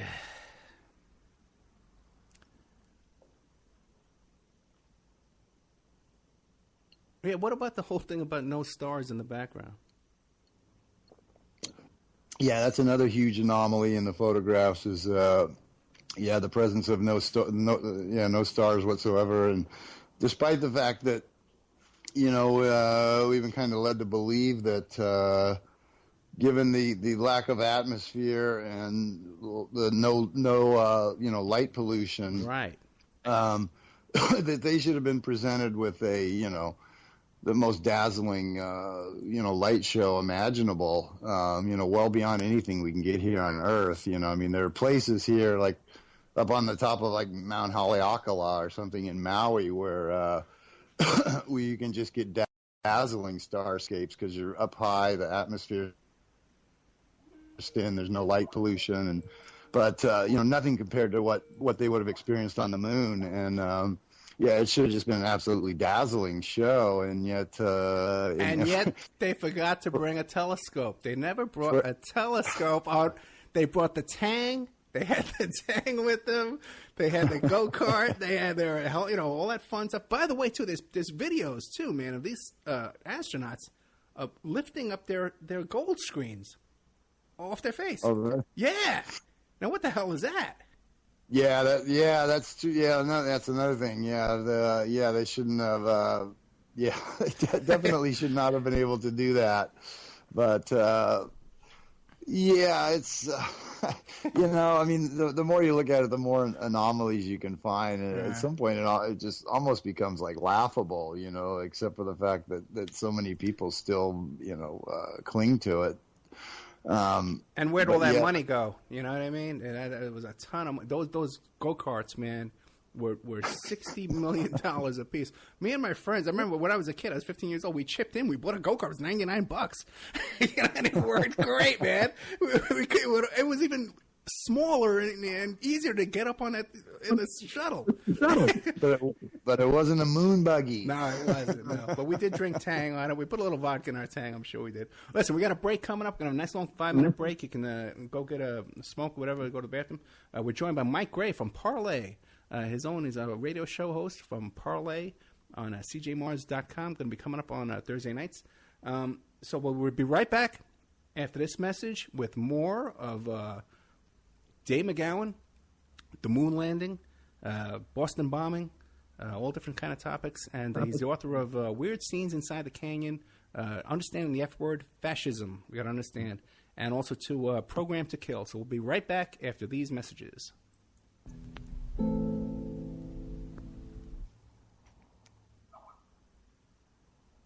We clear? No, because if they can hear us, I don't know if I'm playing this. If you're looking for essential oils, stop by and check out Essentially Tammy on Facebook. She is Young Living Essential Oils Independent Distributor. These 100% therapeutic grade oils help support the body's natural functions. You can click on her website posted on Essentially Tammy, that's T-A-M-I, to see the current deals and check out the benefits of oils such as frankincense, joy, valor, lemon, beeves, panaway, and many more. Email Jocotami, that's Jocatami, @yahoo.com, or call 352-239-8546. That's 352-239-8546.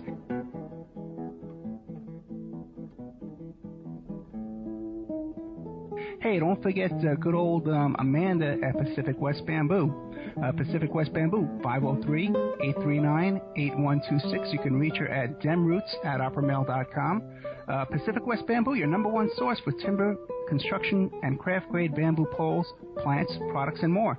They specialize in eco-friendly reclaimed wood products for the home and garden. They're located in Portland, Oregon, servicing the Northwest for over 10 years. They can be reached at 503-839-8126. That's 503-839-8126. Her Facebook page is Pacific West Bamboo. They can and do ship nationwide, and they're currently getting a new line of bamboo flooring, veneers, and laminates made from Guadawa bamboo, one of the world's strongest bamboos, grown and produced and manufactured in Central America using only economically and environmentally friendly practices and standards.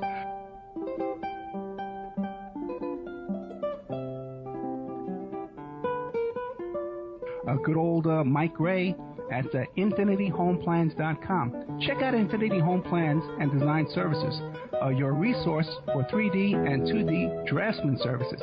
They offer a multitude of products, including stock home plans, 2D digital drawings, 3D models, renderings, and more. That's infinityhomeplans.com.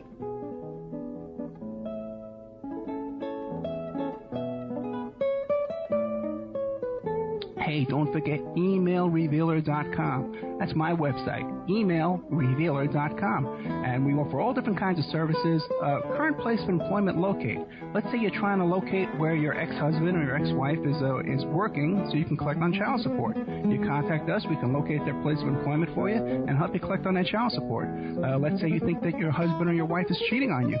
Give us their email address and we can trace it back to online dating websites and dating services. So we have a multitude of services on emailrevealer.com.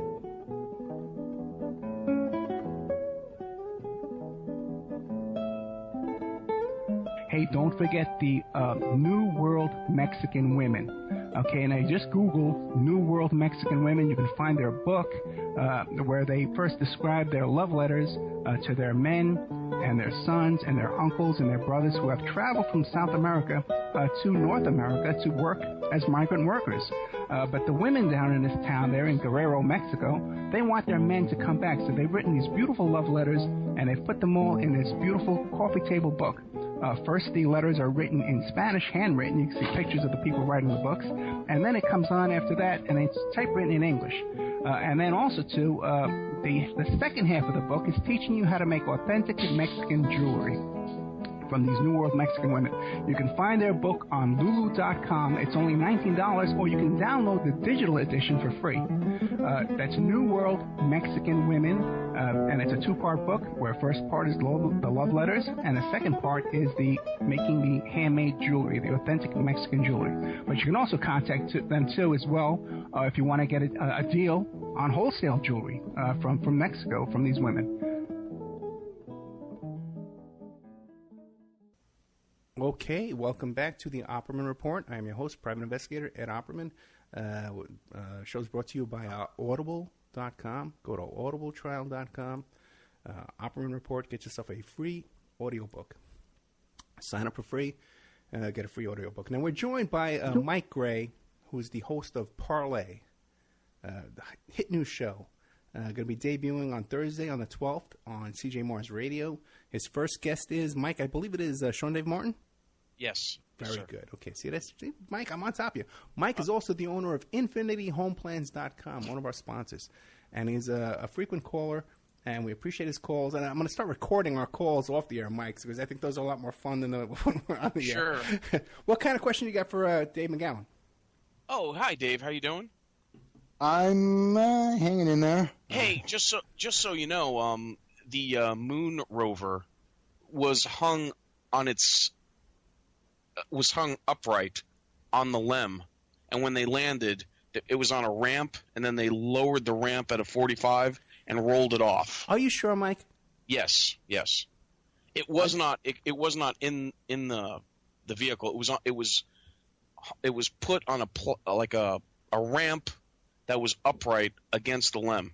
It's in the pictures, or in the what do you call the technical manuals, the technical specs. Wouldn't that adversely affect the flight characteristics of the? Hey, absolutely. You would think, you got some. But they had all kinds of stuff hanging off that thing. They had ladders and flags. Right. And what I want to know is when they were going to leave, they had to completely get in their suits and open the door, which would completely decompress the environment, right? And then they would go outside, and then they'd have to get in with their suits, with the moon dust, close the door, and then take time to refill the cabin with air, and then take their suits off. You would think, and to adjust the temperature inside, because right. Depending on whether it was in the shade or in the sun, the temperature is either going to be very, very hot. Well, it was always in the sun. sun. It was always in the sun. Right. Yeah. So how long does it take when you get into your car, a car in 2015, that has a much better computer than the computer on the LEM, okay? And you get into your car now on a hot day in Nevada, okay? It's 120 degrees outside. You get in your car. How long does it take that car to cool off? That's what I'm saying. What kind of AC system do they have? They don't go into that. Not even for the suit. And you know that no one company made the suit. Like one company made the glove, another company made the helmet, another company made the boots and the booties. Well, Dave's my age. What kind of AC systems did we have in 1963, 1964, 1965? Not very good ones, I wouldn't think, to cool a capsule that's basically made of aluminum foil, so it doesn't have a huge amount of, insulation value. You wouldn't think sitting there baking in a 2,500 degree or whatever, or what is it? I can't even remember 250 boiling. There's boiling water around your home. Let's imagine this, okay? Because I lived in the Bronx, and when this thing came down, okay, in 1969. I was living in the Bronx, and the whole house, the whole apartment we lived in, we had one little window AC unit, okay, to cool off one room, okay? Now imagine if there's boiling water all around that room, what it would take to turn on a big giant, you couldn't even lift this thing, but somehow these guys got them on their backpacks to cool them off. How is this possible? Well, in the movie, I'm sorry. No, go ahead. Well, and plus, remember Tom Hanks in the movie Apollo 13 says that the skin of the module is thinner than a Pepsi can.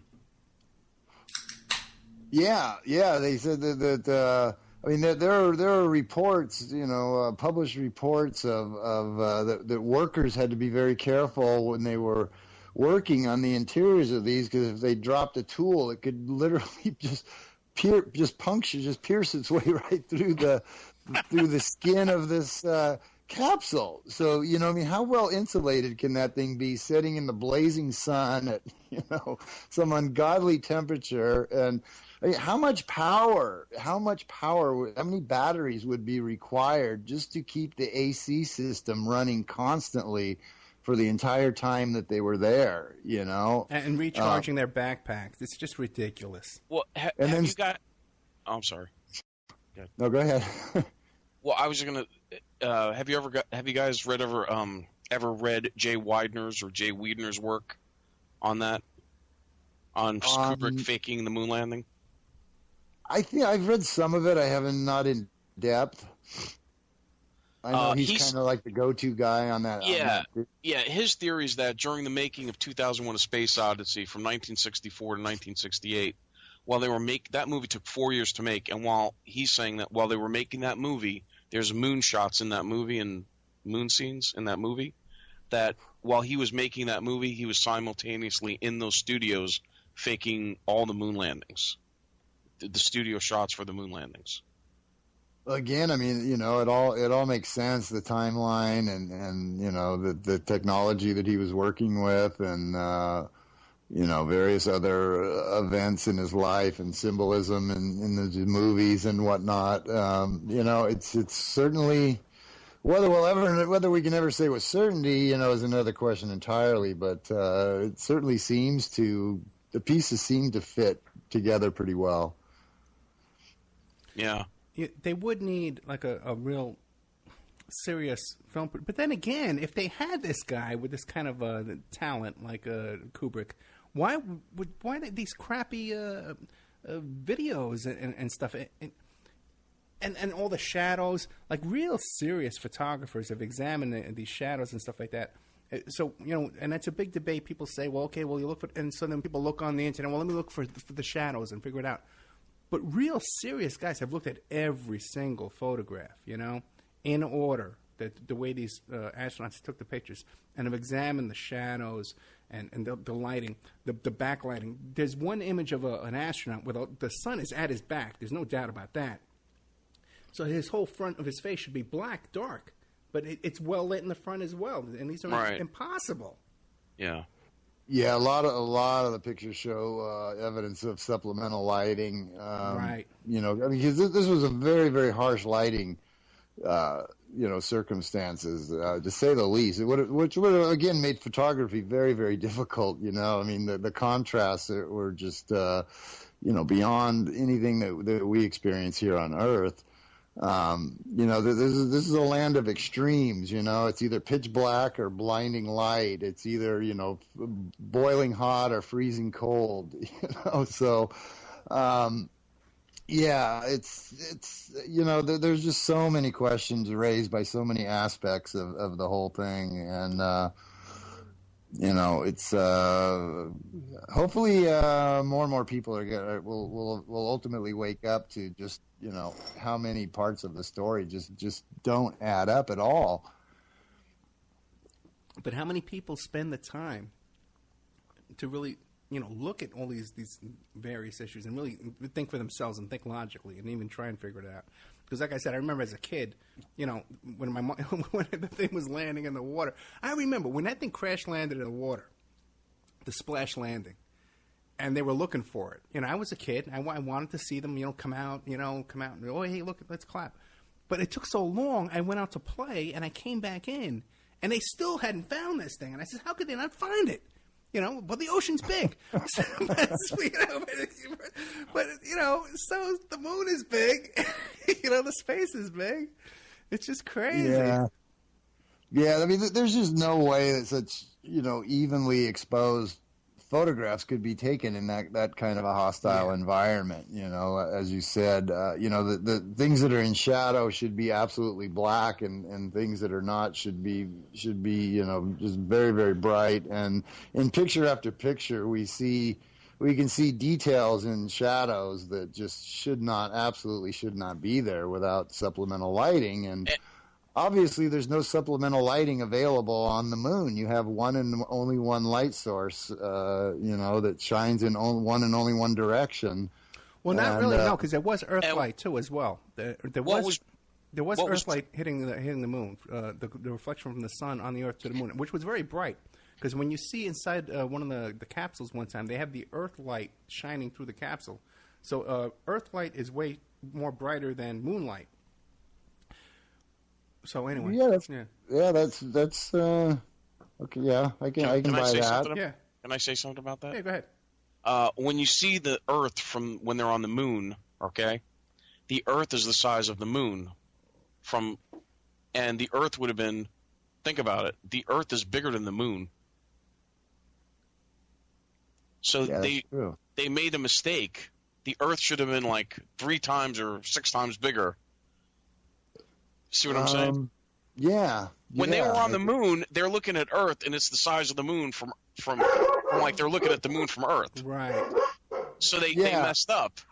Yeah. I mean, if you're looking at a much larger object from the very same distance, then obviously the larger object is still going to be larger, proportionally. So yeah, you're absolutely right. My dog is going nuts right now. That's okay. The audience is going nuts too. I'm surprised she stayed quiet this long. I guess she didn't want me to get through the whole interview without. And also, there was no the camera they used didn't have any kind of refrigeration or protective cowling or protective temperature to protect it from the 250 degrees. Or the batteries on the rover. Yeah, probably. Yeah. Yeah, you're right, because a battery has to have acid to work, liquid, right? So yeah, in the specs for the rover, they said that the batteries could not operate in those conditions. The batteries in the cameras were off the shelf, D-size batteries that you can buy at the Kmart, But if you were to take film and put it in an oven at 250 degrees, it would bubble up. True. Yeah. Absolutely. Yeah. It would, and the radiation as well. I mean, these cameras should have been like lead lined or something, And then there's still a problem of changing. How do they change the film? How did they change the rolls of film? No, they show them doing that. They're doing it out in the dust. Out in the dust with their gloves, with the big gloves, man. No. One of the things I saw today was that the gloves that they had like gardening gloves on. They didn't have the gloves that they show you. They were using like gardening gloves because otherwise there's no way with those gloves, because they showed another thing that in zero atmosphere, if you had those gloves, they're all puffed up, and there's no way you could make a fist even in them. Yeah, they have to be integrated into the suit, and the whole suit is pressurized. So I don't even know how you would operate the exposure and aperture and focus controls, let alone how you would change the film. I mean, that's just well. And you know what else is funny? When they did the press conference of the 3 astronauts, they didn't look happy or excited. They were like looking down and dour, And people were asking them, well, what was it like to be on the moon and see the stars? And the one, I can't remember, Neil Armstrong, there was 3. The one guy looks at it and goes, well, I didn't really see any stars. Yeah, I don't really recall. notice. Yeah. I do not recall. I do not notice that. You went all the way to the moon and forgot to look at the stars. Yeah, and there are no stars on the moon. When they took pictures, you don't see a star field at all, no stars. And they go, oh, that's because you need an atmosphere. They'll go, oh, that's because you need an atmosphere to see stars. What? Well, some people claim that it was because they were taking very short exposures, and that the lens aperture or whatever wasn't open long enough to capture the light from the stars. But that's questionable at best, given how bright these stars should have shined. And of course, the prevailing opinion on that is that it would have been absolutely impossible for NASA to have faked the star field. Exactly. Right. They would have been, they would have had to be in perfect compliance in each and every shot, all from different angles. I mean, it would have just been a technical nightmare trying to accurately represent what the star field would actually look like from all of these different angles. And any astronomer would have immediately been able to pick out any anomalies, so they just figured it was easier to just leave them out, and so you will not find any star fields in any of the pics at all. Because just imagine when you go camping, out in the desert or Mount Charleston, and you look up at the stars, especially if you're from New York. I was a kid from New York. The first time I went to Arizona and I saw the stars, it's mind blowing. Just imagine that from the moon. But they didn't bring a telescope. They didn't bring binoculars, nothing. No, they got the tang. They're working on the tang. Yeah. And they took hundreds and hundreds of pictures. So even if we accept NASA's explanation that, they weren't taking long enough exposures to capture the star fields, why didn't they even take a single picture specifically? It must have been just a dazzling sight. You would think they would have wanted to certainly capture that and specifically expose for these star fields in some of their pictures, right? It would have been overwhelming, to look up and see those clusters of stars. Because when you're out in the desert, man, you see that for the first time.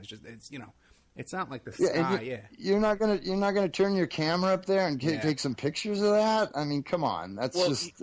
There's this. Have you guys seen this thing about? Maybe I shouldn't bring this up. There's a flat Earth theory that the Earth is actually flat. I don't believe that, but they do make a good point. Who's laughing? Is that you, Ed? No, that was a dog laughing, man. That's how bad it is. Go ahead. Well, they do make one good point about the Earth rotates, right, in 24 hours, right? Yeah. How come it's the same time distance from New York to L.A., 5 hours, about 4.5, 5 hours, from L.A. to New York?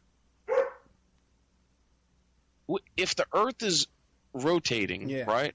If you took off from New York to L.A., then L.A. is coming at you, right? Yeah, I know, but it's not. Okay, Mike. Yeah, you're correct. And if you went into lower Earth orbit, that would make a difference. But just plus, there's a tailwind too. There's a tailwind and there's a headwind. So. Oh, okay. Yeah, that the Earth's in that altitude wouldn't matter. It's insignificant. So if you went up high enough, if you just launched yourself like straight up, could you just like hover for a certain amount of time and then come down? That's the point. Right? Well, listen, the guy makes the point that remember the guy about a year ago went up 80,000 feet in that weather balloon and jumped down. Okay, it took him about 3.5 hours to go up to 80,000 feet, and he jumped down. Well, in 3.5 hours, he should have landed in the Pacific Ocean, but he landed right where he took off in New Mexico. Oh, really? Yeah, he went straight up. It took 3.5 hours for him to go up, and then he jumps out. It takes some time to free fall down, and he landed right roughly where he took off. Okay, let me tell you something. You would think that if the Earth is spinning in that 3.5 hours, he should have landed somewhere in the Pacific Ocean. But doesn't the Earth's atmosphere travel with it? How? If the wind blows, I don't know. I'm which way. Yeah, Dave, how?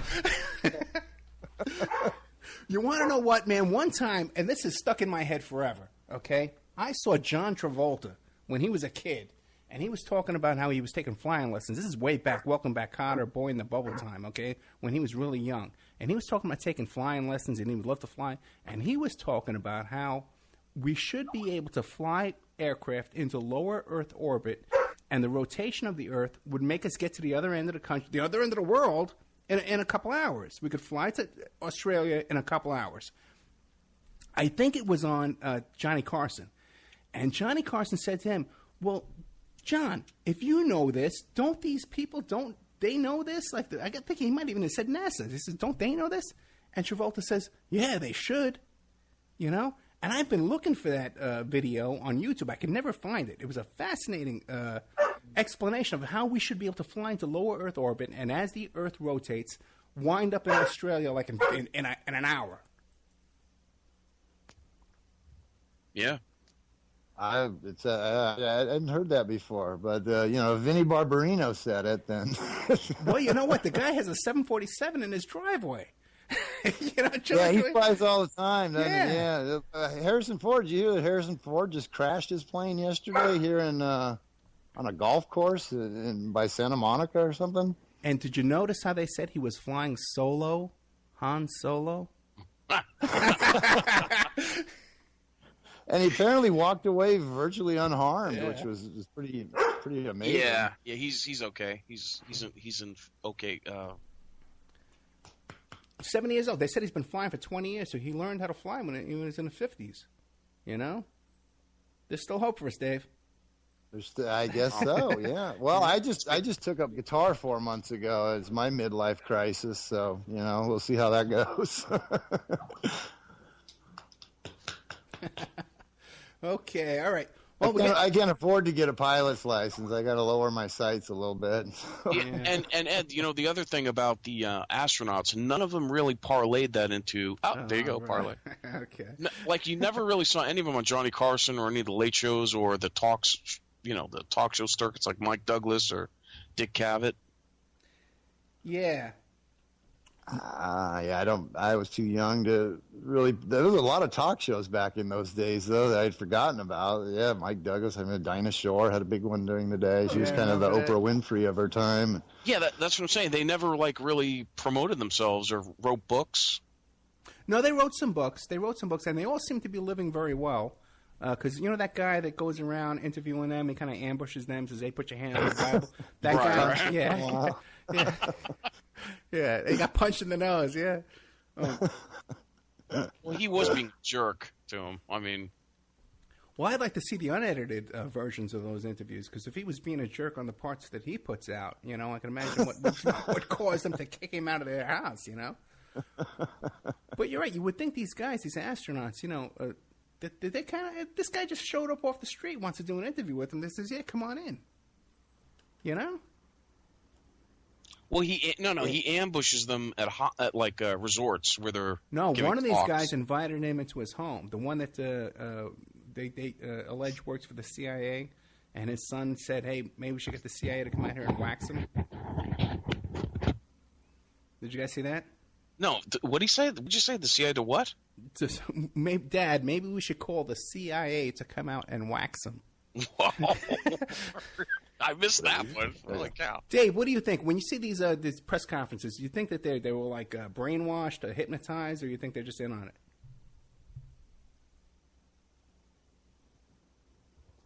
I am losing you. Are you still there? Yeah, I'm here. I'm asking you. Here. Oh, you're back. You fade out. You keep fading out on me. Yeah, I'm asking you about the press conferences. Do you think that they were hypnotized or brainwashed or something, or do you think that they... The initial one was pretty awkward, I gotta say, which has been on YouTube for years now. You can pull up the which is when he made the comment about the stars, I believe it was referenced earlier. Yeah. And they don't come off as they come off as people who are seem almost ashamed of themselves. I mean, here they are. They've just come back. They're being hailed as these great American heroes. I mean, they are, they're more in the spotlight and more adored than pretty much anybody on the planet at the time. And yet, during the press conference, their body language is just couldn't be more out of line with that. They just seem very, very awkward, like they'd rather be anywhere else than be there and be doing anything else than answering the questions. So, I think their body language in that speaks volumes. Yeah, and one thing you can't hide is shame. That look of shame on your face and humiliation. Like we were talking about those cops before. Hey, we're going to be dropping some stations. We just dropped the PSN radio. So we'll say goodnight to those guys. We're going to be dropping Talk Superstation as well. But I want to give a plug to Patty Walking Turtle, who's producing for us tonight for the Awake Radio Networks at all the stations.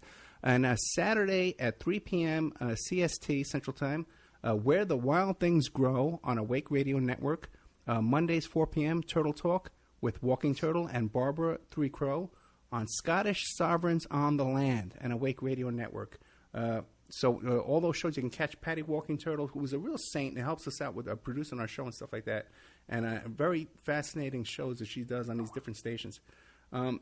So we're getting down to the end of the show. Dave, you want to hang out a little while longer and take some calls? I don't have too much more time, actually. I got an engagement I got to get to here very soon. Dave never hangs, but that's okay, man. Listen, Dave, I'm happy to get you, bro. Dude, I love when you come. I'm always love doing your show. It's it's always a pleasure, and one of the few out there who I never really tosses me a curveball. A lot of the shows I go on, I'll just get these questions just out of left field, and I hear you. I know, So, man. yeah, I mean, some of these people have their own agenda, and they want to skew everything to fit their own, what view that they're pitching, and I never really get that from you. So I always enjoy doing your show. No, thank you very much. I'm sure I could stay longer, but unfortunately, I thought we were going to be done at 7, so I have another engagement that I need to get to. No sweat, my friend. Oh, hey, Dave. Yeah. Hey, check out Betsy McGee's work on the Boston bombing. It's pretty interesting. Betsy McGee? Betsy McGee, yeah, she's on YouTube. McGee? McGee, yeah, Betsy McGee. She does unbelievable work, and she did a really bunch of cool things on the Boston bombing. Yeah, real good. Yeah, I'll check it out. And also, you know that that Zarnev, his friends say that that's not him in the courtroom. Oh, really? Yeah, they're like, that's not him. Yeah. I mean, there's just so much weirdness surrounding this case, and the whole question of what happened to the older brother, and then the friend who was, basically just executed by some kind of FBI hit team or something, in his own home while he was being questioned. It's there's just so much about it that just reeks to high heaven. And 2 FBI agents that fell out of a helicopter. Oh yeah, I forgot about that. Yeah. So it's and they were involved in capturing the Zarnev brothers, right? No, not at all. No, they were guys. They were the guys who went to the house and interviewed the Zarnev brothers. Oh, that's right. That was they killed that guy. Yeah. Now, how could that be? How could these? Now, listen. I'm an investigator. 2 FBI agents. You go and interview these guys. You got a tip off from Russia that these 2 guys, these 2 brothers, are planning terrorism. You go visit them at their home, and then the biggest case that plops in your jurisdiction that you ever had in your life, the Boston bombing, shows up, and you don't say, gee whiz, did I interview anybody like that? That look like these 2 guys in this picture? Nothing. They interviewed him for 6 hours, and then they said that he jumped at them. And no, I'm talking about the 2 FBI agents who fell out of the helicopter. They interviewed the Zarnev brothers before the bombing. Oh, They were in their apartment before the bombing. So when the bombing took place, you'd think they would have had what we should do is we should issue the FBI. I can solve this. We give the FBI a little pad and a pencil. And every time they go and interview somebody, they write a little note in their pad and pencil. When they see them on TV a month later, they'll know who they interviewed. Right, yeah. I'm fascinated by the notion that friends and family are saying that it's not him in the courtroom, because that's a question that's come up. I just posted something about the trial on Facebook today, and that's one of the first questions that come up is, why is the kid going along with this? Why would he allow himself to be railroaded like this? Hey, remember, Michelle Obama visited a Saudi Arabian kid in the hospital in Boston. Remember that? Yeah. And there were pictures of him smiling. He had this big cheesy smile. Michelle Obama went and visited him in the hospital. Some Saudi Arabian prince or something. And then when they had someone in the courthouse, there was a bomb scare in the Boston courthouse that they evacuated the whole courthouse in Boston. Today? No. When the Boston bombing happened, they said, we got a suspect, and he's at the courthouse. And then there was a bomb scare, and they evacuated everyone in the... There was a bunch of bomb scares. There's one at the library, too. Yeah, exactly, yeah. So what were they covering up? What were they hiding? That kind of stuff happens. A lot of crazy stuff happens during those big false alarms and false calls and weird stuff. And stuff that gets covered up, too. I think they had multiple patsies there, and they just decided to go with the Zarnev brothers. They were their second or third choice. Could be. Quite possible, yeah. Anyway, unfortunately I got to sign off, guys, but it's been a real pleasure, and good luck with the show and all that. And you got it, Dave. Thank you very much, Dave McGowan, for coming on, man. One of my favorite guys. Come back. We love you, man. Yeah, we really do, man.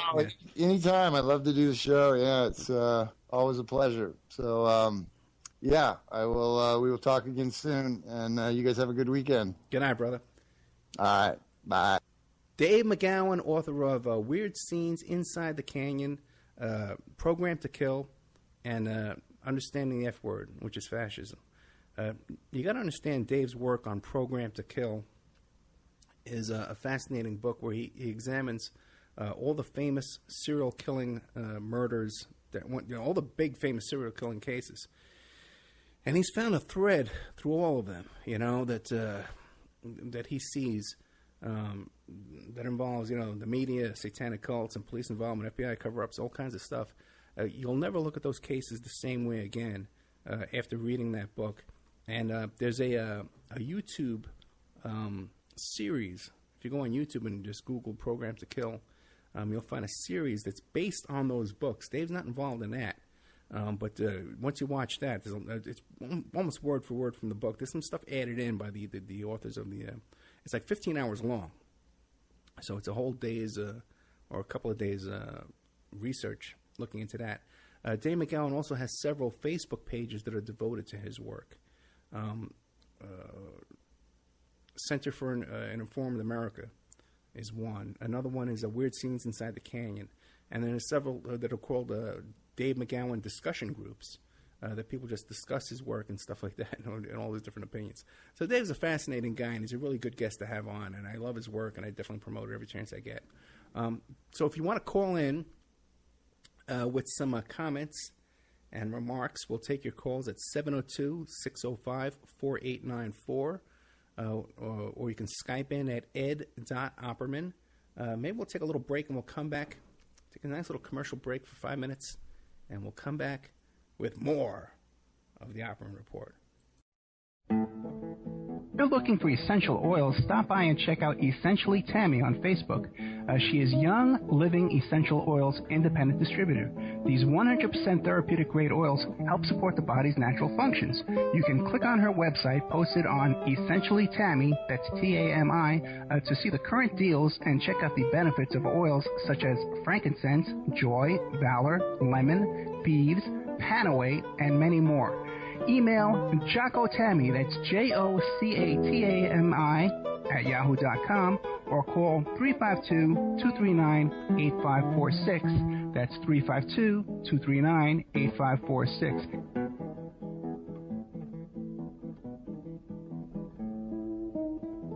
Hey, don't forget good old Amanda at Pacific West Bamboo.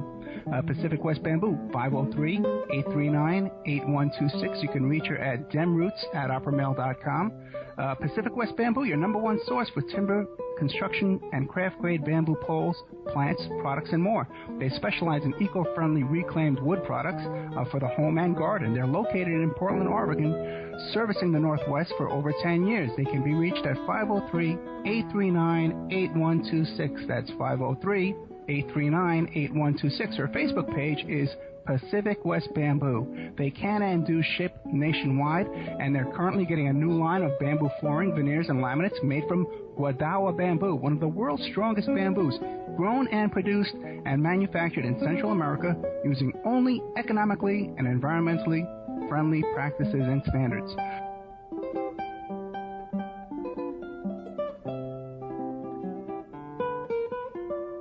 Good old Mike Ray at infinityhomeplans.com. Check out Infinity Home Plans and Design Services, your resource for 3D and 2D draftsman services. They offer a multitude of products, including stock home plans, 2D digital drawings, 3D models, renderings, and more.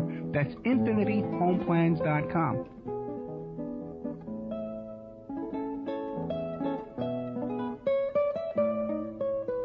Hey, don't forget emailrevealer.com. That's my website, emailrevealer.com. And we offer all different kinds of services. Current place of employment locate. Let's say you're trying to locate where your ex-husband or your ex-wife is working so you can collect on child support. You contact us, we can locate their place of employment for you and help you collect on that child support. Let's say you think that your husband or your wife is cheating on you. Give us their email address and we can trace it back to online dating websites and dating services.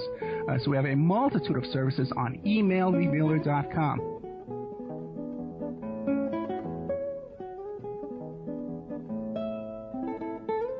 Hey, don't forget the New World Mexican Women.